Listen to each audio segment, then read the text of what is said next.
What's his favourite piece of music?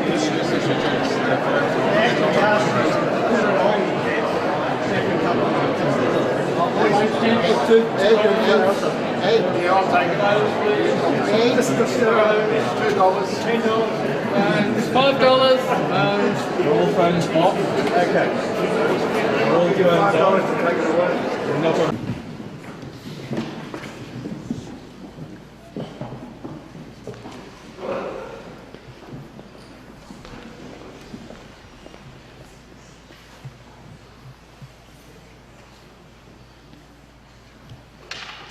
Well, welcome. It gives me great pleasure to welcome you this evening to this very special event at the National Portrait Gallery. I'm Louise Doyle and I'm the director of the gallery. And I begin this evening by acknowledging the traditional custodians of this land on which we meet this evening, the Ngunnawal people. I pay my respect to their elders and culture and the continuing contribution that they make to this gallery, to the life of this gallery, and to Canberra and the region. I'd like to welcome our special guests, Brennan Keats and his wife Anne Keats, the Sydney Male Choir and choir conductor, Dr. Houston Dunleavy, pianists this evening, Bethany Morris and David Miller, and soprano Wendy Dixon. Now, tonight's event really goes to the heart of the National Portrait Gallery's purpose, to show the connectedness between identity and creativity. Tonight you will hear the intriguing story of the portrait Mr. and Mrs. Horace Keats in the Christopher Brennan cycle, painted by Dora Tuvey. Tonight's story will be told or narrated by Horace and Janet's son, Brennan. This unusual triple portrait, and for those of you who know it, you will understand what I'm alluding to. For those of you who don't, there's an opportunity later this evening to become acquainted with this portrait. So this unusual triple portrait of composer Horace Keats, broadcaster and recitalist Janet Keats, and Australian poet Christopher Brennan was exhibited in the Archibald Prize in 1945, and it was then given to Janet Keats by the artist. The portrait stayed in the family until it was donated to the National Portrait Gallery by Brennan and Anne Keats in 2009. This is one of few portraits in the National Portrait Collection that tells a story, alluded to through its title, and the manner in which the three sitters are rendered. Dora Tuvey painted the portrait 6 weeks after Horace Keats's death, and Christopher Brennan had been dead for some 13 years prior to the portrait being made. The words from Christopher Brennan's poem, "I am shut out of mine own heart," drift across the lower edge of the painting. This was the last song the Keatses performed together, and which the choir will perform this evening. So to Brennan Keats and a little of his story. Brennan Keats was born the youngest of 3 children to Horace and Janet. Janet better known to some by her stage name Barbara Russell. And Janet was born Janet LeBrun Brown near Goulburn, New South Wales, of course making her almost a local. Even though Horace and Janet had decided neither of their boys would have music as a profession, Brennan studied organ at St James Church, Sydney, and piano with the Sydney Conservatorium of Music. His parents, as parents often do, also decided that Brennan would be an accountant. And I don't know if you had that experience, but I certainly did, in terms of what my future might hold for me, and parents making decisions and helping to shape and guide that potential outcome.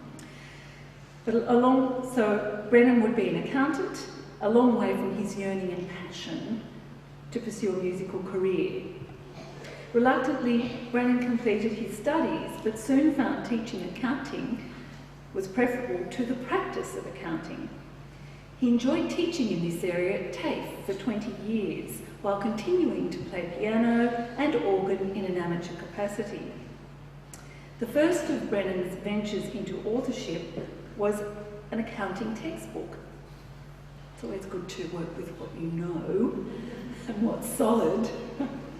On receiving his first royalty cheque, though, he realised it would be more lucrative to pursue writing and publishing. And in 1987, Brennan, with his wife Anne, began publications by Wirrapang, which was to become Wirrapang Pty Limited, specialising in the publication of books and fine Australian music, to preserve the music of Australian composers for future generations. Brennan also wrote, amongst other works, the biography of his father, a poet's composer, in 1997. Please welcome Brennan Keats.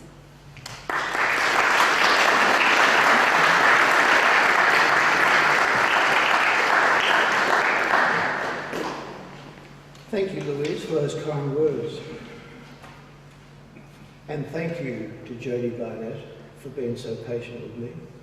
And thank you to Jennifer Quiche, who was so helpful in all these proceedings.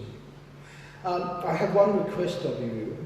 Would you please, at the end of each of the choral works, and even at the end of the 3 solo works, would you please not applaud, because it gives me a better go.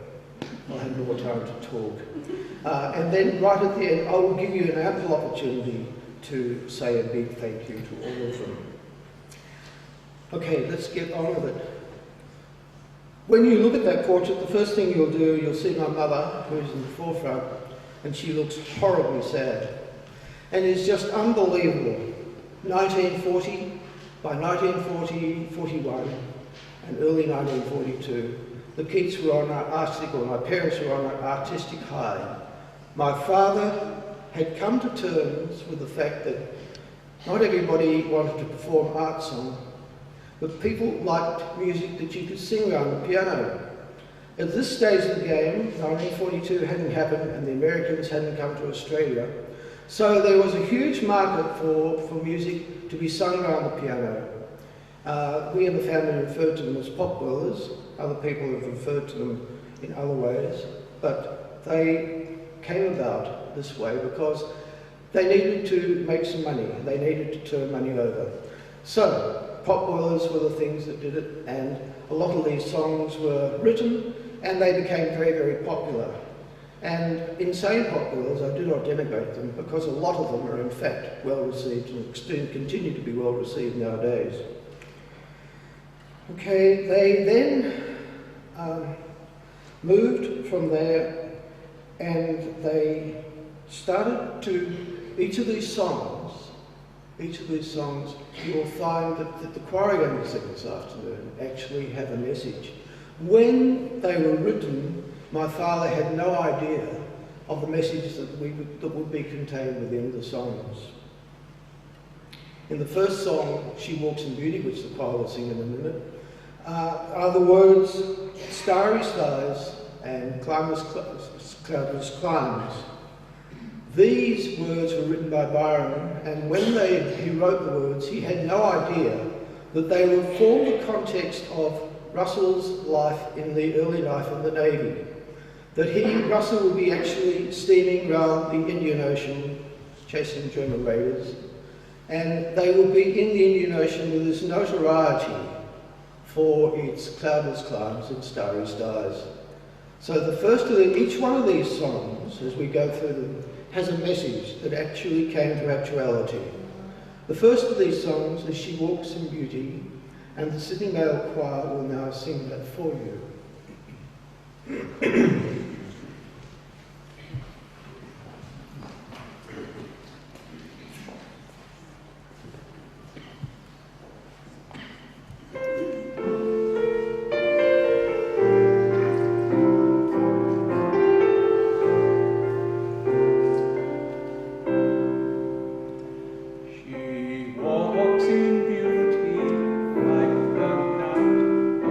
Cloudless climes and stars.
the sea.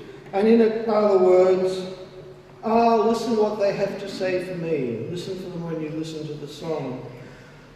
Once more, the significance of those words would not cross Brandon, the poet's name, and it certainly didn't cross my father when he said those words. And they had deep meaning because the night HMS Canberra, which was the ship my brother was sailing in, left Sydney Harbour, was the night that the Japanese submarines invaded Sydney Harbour. Canberra had undergone a refit, and she was moored on number 1 buoy in Farm Cove. And in the course of the afternoon, a Japanese aeroplane came in, circled around Sydney Harbour, and noted the presence of Canberra and USS Chicago. Then went back out to the large Japanese submarine and reported to it, and they launched 3 midgets. The midget submarines got through the gates, and they actually penetrated Sydney Harbour. Some report halfway. That is another story.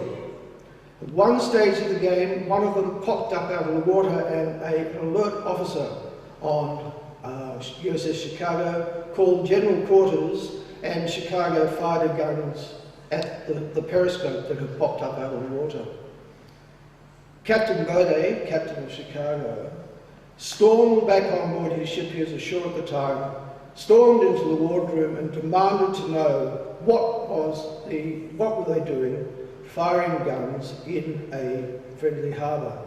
And they said, "Sir, we saw a periscope in the harbour," to which he replied, "You must well be drunk." My brother Russell was at home on leave, and he is home with a friend from the ship, and he said to his friend, "Those are Chicago's guns, we'd better get back on board." And so Russell responded to the guns of Chicago.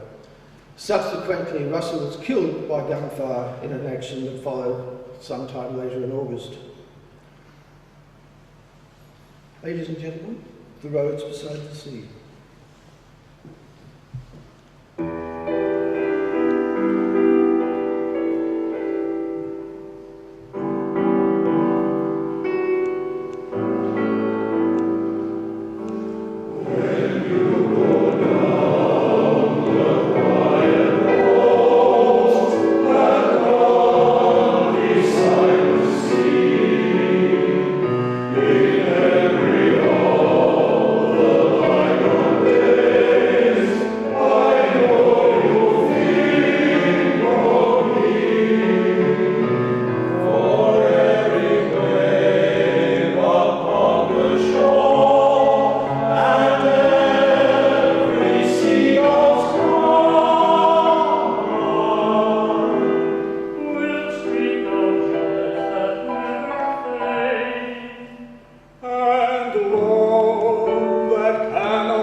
After the submarine invasion, Sydney just could not believe it. They had always believed they were going to be totally immune from the war. That was something that was happening somewhere else. They just did not believe that somebody could have the gall to go in and invade their harbour, as the Japanese did. Morale in Sydney was horrendously low. So my father, for some peculiar reason, the day after the Japanese invasion, wrote Drake's Call. It was a bit of a morale booster. The soprano Wendy Dixon has referred to it as a rabble-rouser, and it is quite a rousing song. It was designed to a bit of a rah-rah song. So here is Drake's Call.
By the way, I've neglected to mention that The Roads Beside the Sea was recorded by Harold Williams with my father, and in a book that I wrote, Quiet Waters, which is in fact the book recording the history of Russell's time in Canberra out of HMAS Canberra. I record CDs, and I have, in that recording there, I have Harold Williams and my father at the piano singing The Roads Beside the Sea.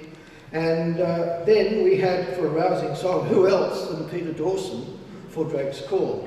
And my father once more was at the piano. They were HMV recordings, but they have now been put on the public thing, and we have them in the book accordingly.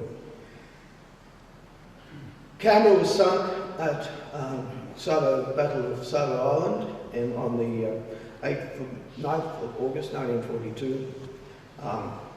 My father actually knew about it that night. He was awakened and the curtains blew open and there was Russ standing in the doorway holding his head. So my father knew. News officially didn't get out until the 20th of August. My father was absolutely devastated. He worshipped his older boy. He was fine young man. And of course, Dad had written him a letter prior to his 21st birthday. And one of the sad things I had to do when I was writing a poet's composer, and I had to open that letter, which of course was returned unopened. And I shall never forget reading it. It started off, "My dear son." At that point I wrote it down. Strange to say. Dad stopped writing. He particularly did not send any Chris Brennan, but he did send one song, and it is a song that he sent in memory of Russell called "Over the Quiet Waters." And once more in that song, there are words that are applicable and that actually came to fruition. And the last words of the song are, "Soon you shall come to me." And of course, when Dad said those words, he didn't have a clue as to what was happening. He just said the words. Here with the Sydney Vale Choir, it was "Over the Quiet Waters."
Aren't they fantastic? I'm going to drag the soloists and the conductor and the trumpets and the pianist out of the way and introduce them to you.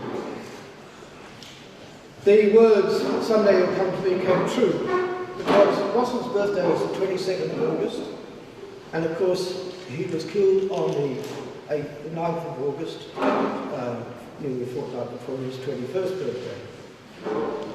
My father died in 1945, would you believe, on the 21st of August. So that was how it goes. Let's talk a little bit about the portrait, because that's why we're basically here. 6 weeks after the portrait, Dora just simply said, "Come on, Janet, we'll go and I'll paint your portrait for the Archibald." It was as simple as that, done, fixed. And Janet ended up doing endless sessions with Dora, which were quite fascinating. And I played with Murray, Dora's son. We used to run up and down and drag in pieces of wire, pieces of string. which would settle out at the bottom, going up and down the pathway. Keats, being Keats. There are two poets representing this portrait. Obviously, there's Christopher Brennan there. But the poet and Christopher Brennan's settings, I believe, are the finer settings, and many believe are the finer settings that Dad made of Australian poetry. You'll find in the second half of this program that there'll be a change in mood of music.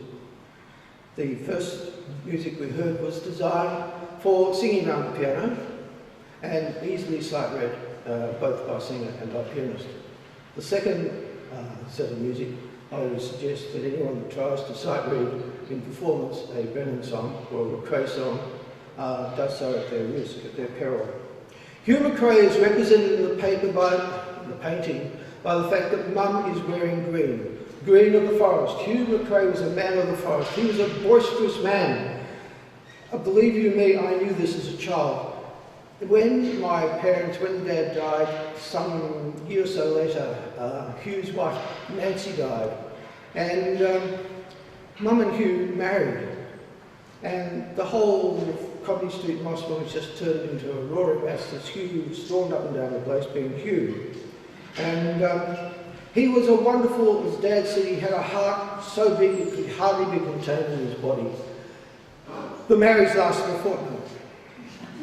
It was a whirlwind I will never forget, even as a child. And somebody else spoke to one of Hugh's granddaughter many years later, and I said, what was I like as a child? She said, I've never seen anyone so confused in all my life. Believe that, that's Hugh. But that said, with Wendy and David, that said that Hugh was a man of huge compassion. And when his father died, he wrote his mother a poem called Sun After Rain, which we'll hear Wendy Dixon, soprano Wendy Dixon, and pianist David Miller perform for us now. Thank you, ladies and gentlemen.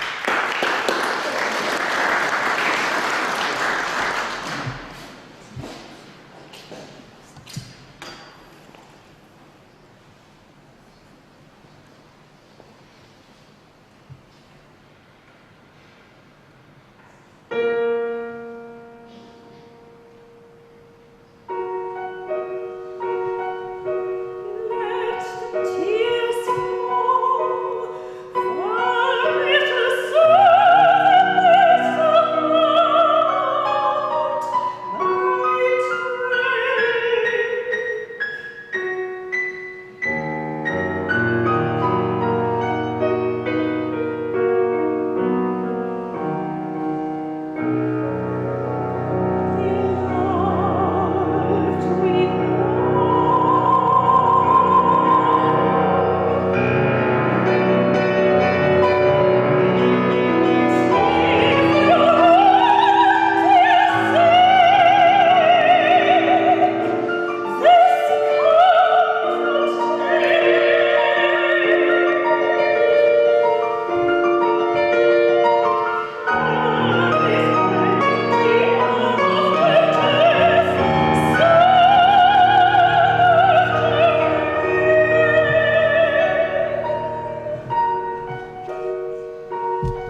Christopher Brennan was not alive, clearly in the portrait, and he was painted by Dora from etchings of various books, and she called his brother Philip in to actually get his colouring. So that's how he is, and of course you can't miss Christopher Brennan. He was notorious for his gargantuan pipe, which he has there, and trailing up out of the pipe is all this smoke. And the portrait has a ghost. When my parents were first engaged way back in 1918, my mother had a teacher and mentor, Ida Gurney, and Mum went and introduced her husband-to-be to Ida. And Ida just passed the comment, this man is going to compose, and it was just passed off as one of those comments that one makes. And nothing more was thought about it. And probably Mum hadn't thought of Ida Gurney until Dora, who was psychic, and my mother, who was psychic, and if I have time, I will tell the story about that. Dora, who was psychic, was painting, and she said, my God, there's a face coming out in the background. And it was the face of Ida Gurney, and there's Ida Gurney looking up at Dad and Mum and said, I told you so. So there is a ghost in the painting. The interesting thing is, Dora had known Mum for many, many years, and Mum and Dad for many, many years. She had met them through music clubs. And she painted Dad from memory, which I think is something. There's only one thing that she did wrong in that painting. My father never closed his eyes when he was playing. He was too jolly busy sight reading, because that was his job.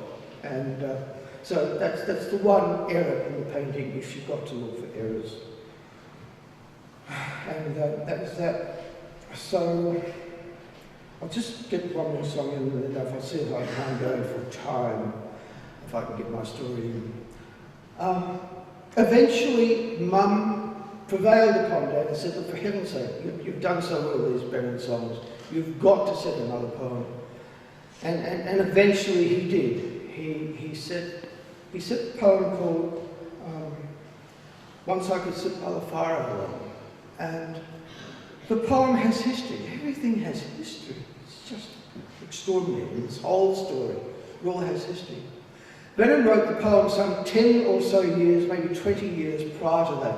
And at that stage of the game, Brennan was living in Balmoral, living in a place overlooking Balmoral, Hunter Bay, better known to people as Balmoral Beach. And at that stage of the game, life was on the decline for Brennan. His marital situation had deteriorated beyond belief. His financial situation has just going downhill. His wonderful, wonderful academic job was just gradually disintegrating in front of him. And he was in a state of absolute despair. When he wrote the poem, he starts the poem off with such happiness. Go back to what I said at the very beginning of this. Beginning in 1940, there was such happiness in the Keats household. Good heavens, I'd even had another child, which was an accident. Me. But they had this child, and it was all going well until Russ died. And then that in turn killed Dad, and here we have Chris Brennan in his poem. Once I could sit by the fire alone, where the dripping leaves sang cheer to the shelter and listen. Such hope, everything's going wrong. And at the end of the song, and the fire loses its warmth, and my home is far from me. He could see it all just disintegrating before him. Ladies and gentlemen, David and Wendy, Once I Could Sit by the Fire Alone.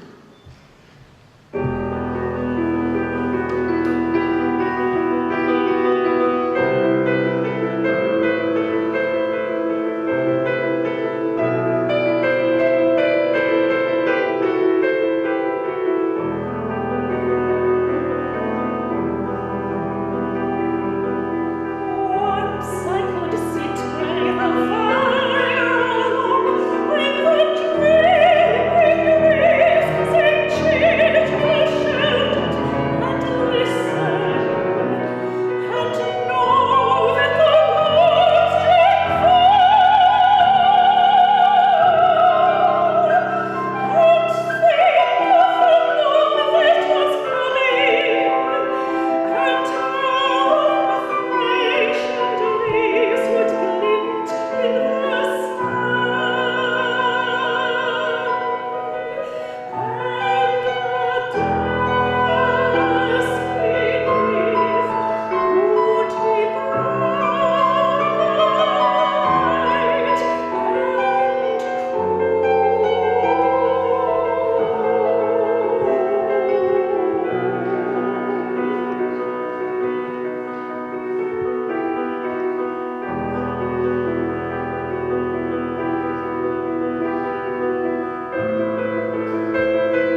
In July of 1945, my mother started to have a dream. She had had other dreams, which I speak of in the book, in the Poet's Composer, and she had this dream. And there was this long corridor, and Russ was standing at the other end of the corridor, and my father was walking down the corridor in his old coat. And my mother was not weeping. If you look at that woman, she's not the type of woman to weep, believe you me. And she did not weep. I drove her to tears once, but I don't blame her. But she was not a weepy woman, and she was getting quite weepy, and Dad said, for heaven's sake, what's wrong with you?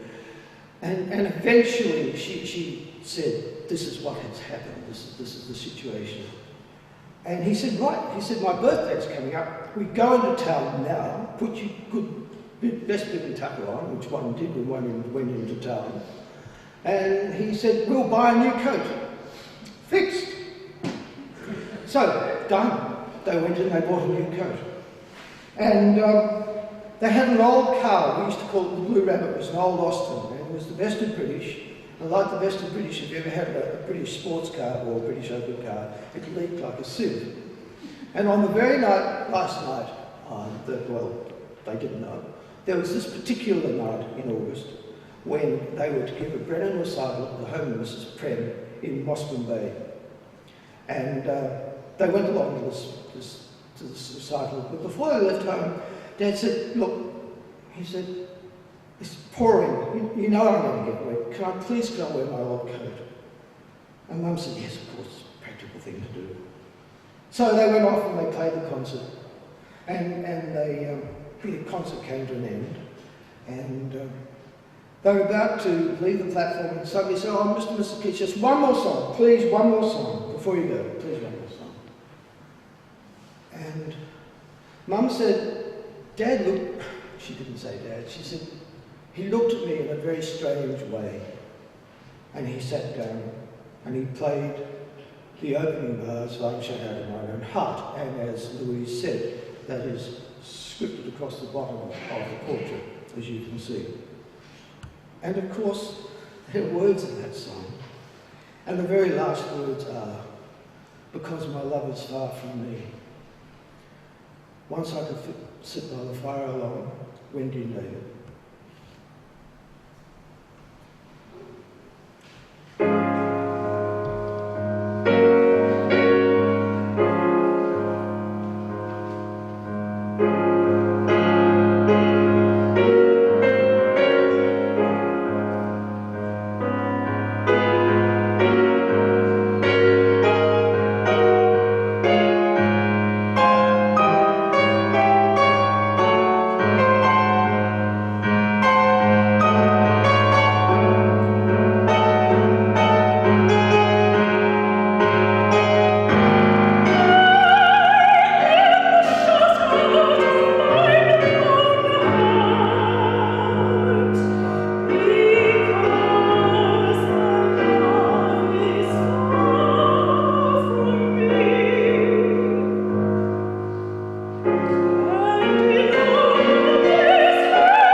They drove home, and they took Dora home with them. And as they drove,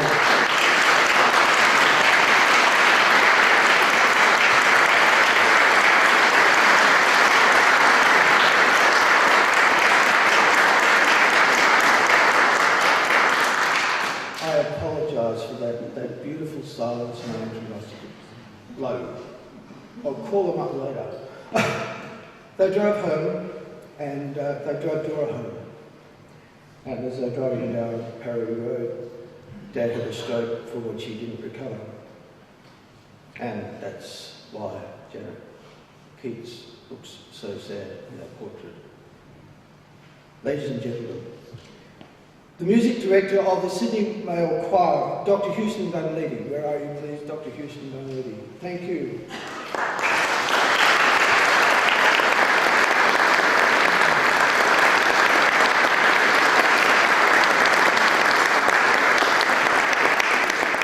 Choir pianist for this occasion, Bethany Morris. Please, Bethany.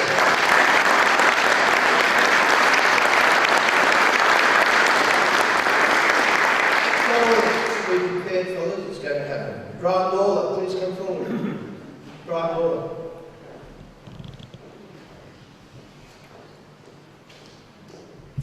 Neil Beveridge, keep coming. Lee Owens, you should know who you are. Tom Coghlan. Bob Calabella. Phil Maxwell.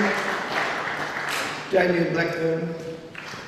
Kevin Moore, ladies and gentlemen, the Sydney Male Choir.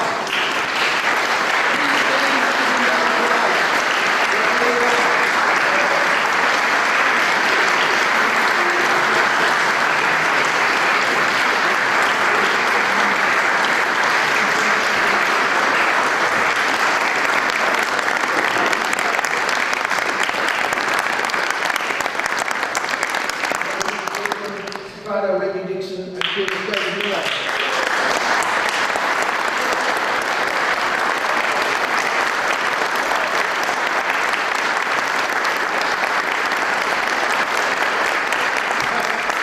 How can I thank these people enough? They came down here just to sing, and I'm thrilled. Finally, a vital word. Without the support of my wife Anne, this would not have happened. My wife Anne Keats.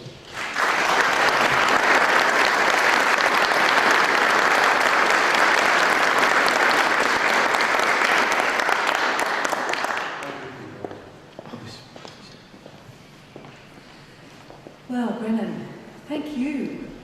How extraordinary. If it hadn't been for you, ignoring or pushing aside that accounting experience and profession, and with Anne, ensuring that not only the poetry, but the music, the singing, the voices, all coming together and being held for all of us to enjoy, and for those into the future to enjoy, for younger generations. So, an extraordinary thing that you've done with your lives, and thank you so much. And for bringing your lives, your story, your family, and the music into the National Portrait Gallery this evening. So, please thank the musicians, please thank Brennan and Keats for tonight's event.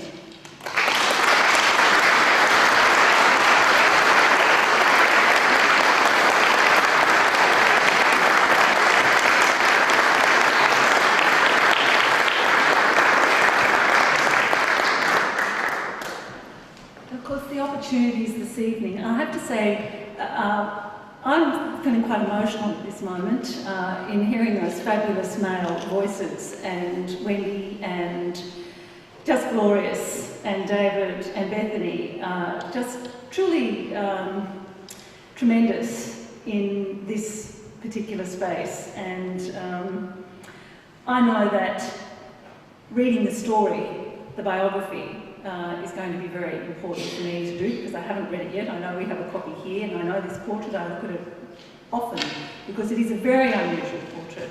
It has a very extraordinary story behind it, as we've started to hear, but there is more in this particular publication for you to take away, and there's an opportunity to do that this evening. There's also an opportunity to take some of this wonderful music away with you as well. So take that opportunity in a moment. Also, I'm not sure whether we have the galleries open to go through and see the portrait. I know you have a flyer on your chair, which has given you a little bit of an insight, but to really see the portrait and to get a sense of that otherworldliness that that Brennan alluded to is, I think, a very important thing. So thank you all so much for coming this evening and for being a part of this very special event. And I know that the Sydney Mail Choir is singing again very soon. So thank you for being here with us.